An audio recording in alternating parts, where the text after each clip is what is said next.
In a world obsessed with control, forcing things feels like strength, but it's not. It's fear disguised as action. Forcing a connection, an outcome, a conversation, or someone's affection is rooted in insecurity, not power. And every time you push where life is asking you to pause, you bleed energy, lose leverage, and quietly betray yourself. Because real power is not in how hard you chase, it's in how still you remain when nothing is going your way. It's easy to act when doors are open, when people respond, when life flows in your favor. But it's the moments of resistance, the silence, the delay, the uncertainty, that's where character is built.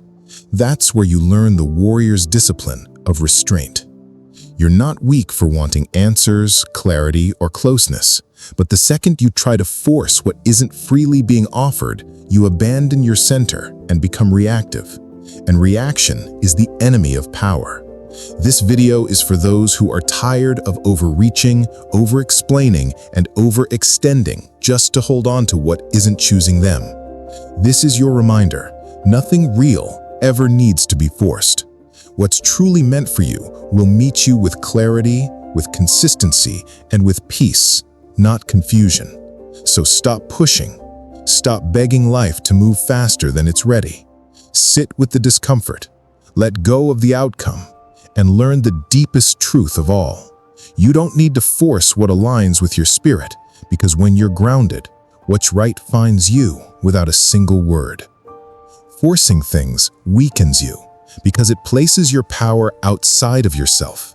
It ties your emotional stability to something external, something you don't fully control, and that's the fastest way to lose your center. When you chase, when you beg, when you try to manipulate timing, people, or outcomes, you're not standing in strength, you're operating from lack. You're trying to make something real through sheer will instead of recognizing that what's real doesn't require pressure to exist. Every time you force something, a response, a reunion, a resolution, you tell your nervous system that peace is not possible without it, and that lie fractures your inner balance. You start obsessing over things that were never yours to control, and in the process, you stop listening to what reality is actually showing you. You miss the signs, you ignore the resistance, you distort the truth. And that's the trap.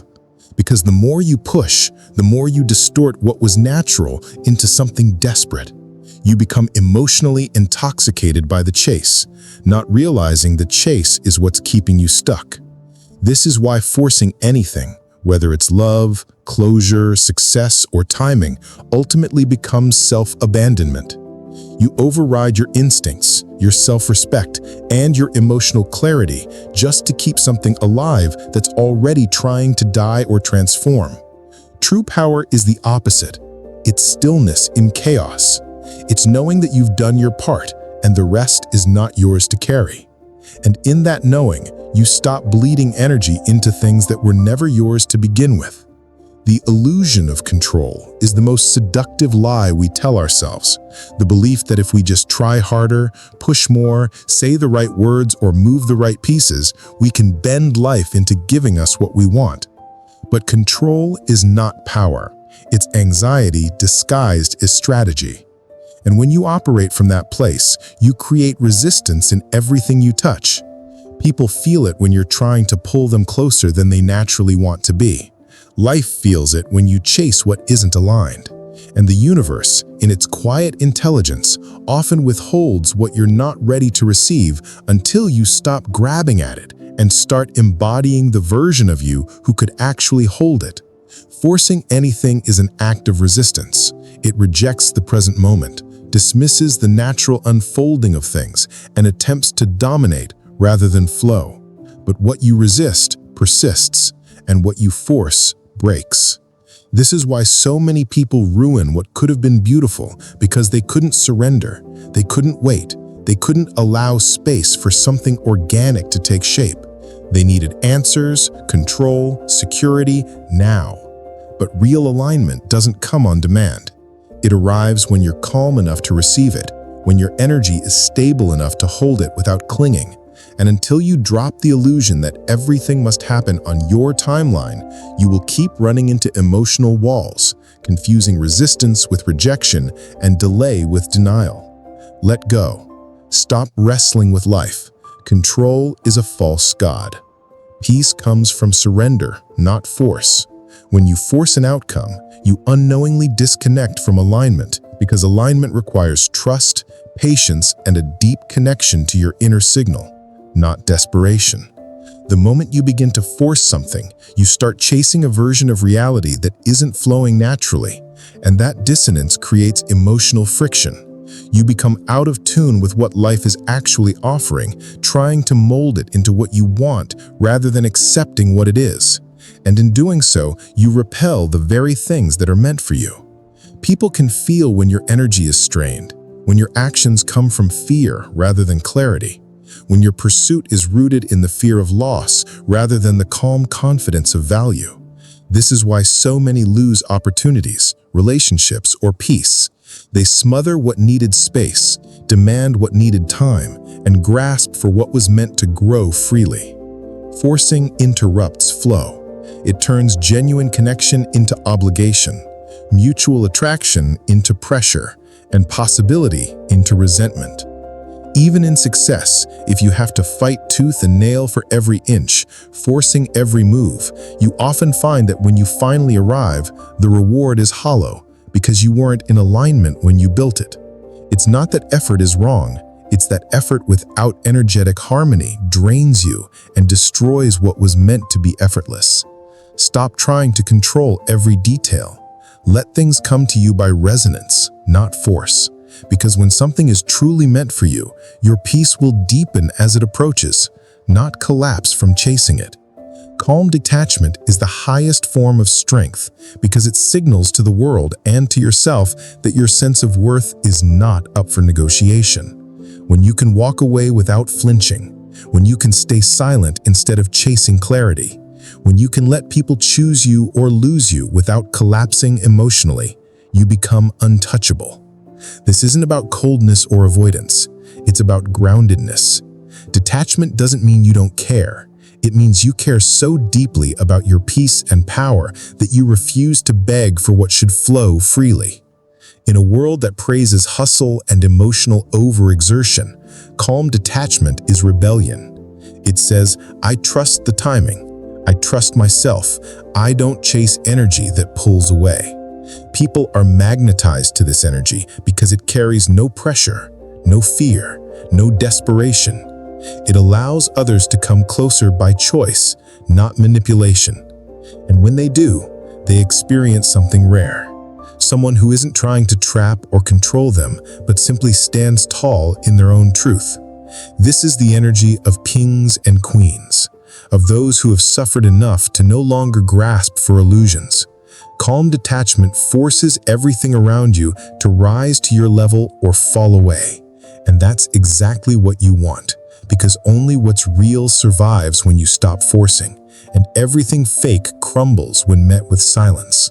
So sit still, hold your ground, and let the world reorganize around your calm. That's how you win without lifting a finger. When you emotionally force something, whether it's a relationship, a conversation, or even your own healing, you expose the deepest parts of yourself that haven't been resolved, and you leak power through every unhealed wound. Emotional forcing is the nervous system screaming for relief, begging for resolution, not because the moment requires it, but because your inner child still fears being abandoned, ignored, or unseen. So, you push. You overtalk, you overgive, you overstay, and in doing so, you break your own boundaries just to feel temporarily safe. But here's the truth most never face. Every time you force emotionally, you reinforce the lie that you are powerless without their validation or that outcome. You teach yourself to abandon your own calm in exchange for scraps of attention, clarity, or false peace. And that behavior doesn't bring you closer to what you want. It pushes it further away. Because people can feel when you need them more than they need you, and life resists being manipulated by emotional pressure. Forcing reveals where you haven't yet developed internal regulation. It shows where your silence feels threatening instead of powerful, where distance feels like danger instead of dignity. The work, then, is to reverse that wiring, to hold space for yourself, to breathe through the discomfort, to let the wave pass without reacting. Because in that stillness, your frame reforms. Your nervous system learns safety without control, and the world starts responding to you differently, not because it changed, but because you did. When you finally stop forcing and begin to surrender, everything shifts, not because the world suddenly becomes easier, but because you stop being at war with reality. Surrender is not weakness. It's not apathy. It's a powerful declaration that you are done trying to bend what is meant to bend itself. It's the shift from grasping to allowing, from obsessing to observing, from fear to faith. And in that moment, you reclaim energy that was being wasted on resistance.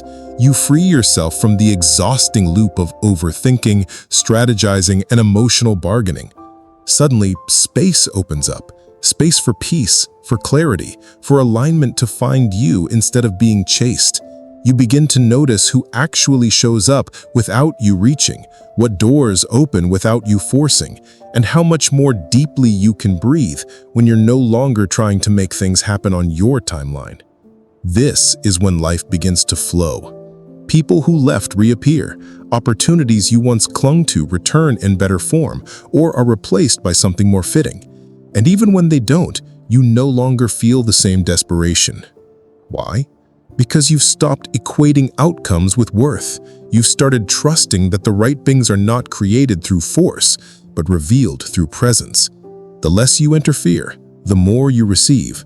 The less you demand, the more you align. And once you taste this way of being, you no longer crave chaos. You crave peace. Not because everything is perfect, but because you've remembered your power comes from surrender, not control. Letting go of force doesn't mean doing nothing. It means choosing to move only when the energy is right, the timing is true, and your actions are grounded in inner clarity, not fear. This is the subtle art of strategic patience, and it's one of the most overlooked forms of power. Because the world will try to rush you, people will try to trigger you. Your ego will whisper lies like, if you don't act now, you'll lose everything. But when you've mastered your inner world, you realize that rushing is rarely wise. You understand that timing matters just as much as action, and that clarity arrives not when you demand it, but when you stop reacting and start listening. The mind that always needs to do is the mind that hasn't yet learned how to be. And being doesn't mean stagnation. It means receptivity. It means watching, waiting, feeling, knowing. When you stop forcing, you begin to read energy instead of manipulating it. You begin to follow alignment rather than attachment. And you start moving with precision instead of desperation.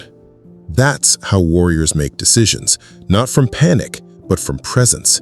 They don't force conversations. They wait until silence breaks naturally. They don't chase love. They hold space for it to grow. They don't demand success. They build quietly until it becomes undeniable. The world bends to those who know when to move and when to wait. So stop trying to break down every door. Instead, master the art of knowing which doors were never yours to walk through. That's how you stop forcing and start flowing with life on your own terms. The final transformation happens when you no longer need anything to prove your worth. Not a reply, not a reunion, not recognition, not resolution. You become emotionally self-sufficient, not because you've numbed yourself, but because you've recentered your value from external outcomes to internal alignment. This is the point where you no longer chase peace, you become it. You no longer ask, why hasn't it happened yet? You simply say, if it's meant for me, it will find me in my stillness. You start to understand that what truly belongs in your life won't require emotional gymnastics or constant pursuit. It won't have to be pried open, explained endlessly, or begged for. What's real will resonate, meet you halfway, and flow without resistance. And anything that doesn't isn't a loss, it's redirection. This is where true peace is born, not from having everything go your way, but from knowing you can handle life either way. No longer needing to control every variable frees your energy, sharpens your focus, and magnetizes what aligns.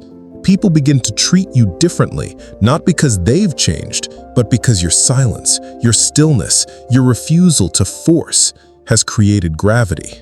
Your detachment becomes a mirror, showing others who they are and showing you what no longer deserves access.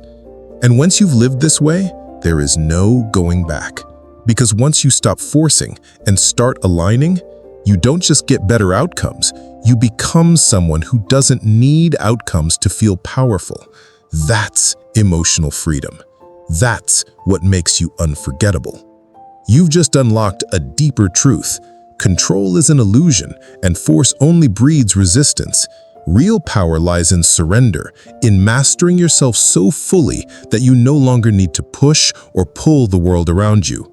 This is the path of the modern warrior philosopher, calm, patient, unwavering. If you want to rise above chaos, break free from toxic cycles, and live with unshakable peace, start by letting go of the need to force anything. Own your time, your energy, and your emotions. Build your inner fortress where no outcome can shake you. Now, I want to hear from you. What's one area in your life where you've been forcing instead of flowing? Drop your thoughts in the comments below. Let's build a community of warriors mastering the art of alignment, not struggle. Don't forget to subscribe and hit the bell because we're just getting started on this journey of power, presence, and freedom. Remember, the greatest victory is the one over your own resistance. Stay strong.